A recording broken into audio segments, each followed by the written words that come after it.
விவேகானந்தர் சொல்றாரு போய் சர்வசமய மாநாட்டுல, எங்க கொள்கை தான் பெருசு, எங்க வழிபாடு தான் பெருசு, எங்க சாமி தான் பெருசு. ஏன்டா இப்படி கிணத்து தவளையா இருக்கீங்கன்னு கேட்டார். அத தெரியும் இல்லையா கிணத்து தவளை. சர்வசமய மாநாட்டுல கை தட்டினாங்களே, அமெரிக்காவில் வாழும் சகோதர சகோதரன் கைத்தட்டல் முடிஞ்சு அவர் பேசின சொற்பொழிவு சாரம் என்ன? ஒரு கிணறு இருக்கு, சின்ன கிணறு. கிணறு எவ்வளவு இருக்கும்? எத்தனை அடி இருக்கும்? மேக்சிமம் 10 அடி இருக்கும். அந்த கிணத்துக்குள்ள ஒரு தவளை இருக்கு.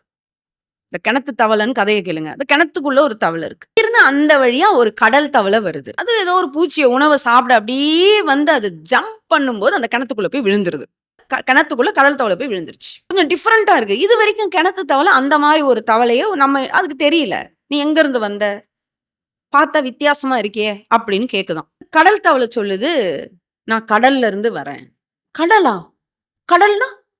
கடல்னா அது ஒரு பெரிய நீர்நிலை. ஆ. இவ்வளவு பெருசு இருக்குமா? அப்படின்னு அது தன்னுடைய கல்லுல இருந்து அப்படி ஒரு ஜம்ப் பண்ணி காட்டி, இவ்வளவு பெருசு இருக்குமா? கடல் தவளை சொல்லுது. இவ்வளவு பெருசா? அதுக்கு இந்த கிணற விட பெருசு. கிணற விட பெருசா? கிணற விட பெருசு கிடையவே கிடையாது. நீ பொய் சொல்ற. நான் பார்த்ததுலயே, என் லைஃப்லயே, என் அனுபவத்திலேயே எப்படி சொல்றாரு பாருங்க விவேகானந்தர் கதை உருவகம் பாருங்க. கிணற விட பெருசு ஒரு நீர்நிலையே கிடையாது. கடல் தவளை சொல்லுது, இல்ல கடல்னு ஒண்ணு இருக்கு.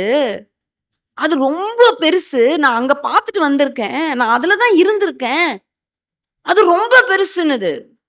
கிணத்து தவளைக்கு கோவமா வருது. முட்டாள். சும்மா ஏதாவது பேசி குழப்பத்தை ஏற்படுத்தாத. இந்த உலகத்திலேயே நீர்நிலைனா கிணறு தான். கிணற விட ஒரு பெருசானது எதுவுமே கிடையாது. வெளிய போ, வெளிய போன்னு சொல்லிட்டு அந்த கடல் தவளை போயிடுது. இந்த கதையை சொல்றார். கைத்தட்டல் பறக்குது. அவர் விளக்கம் கூட கொடுக்கல.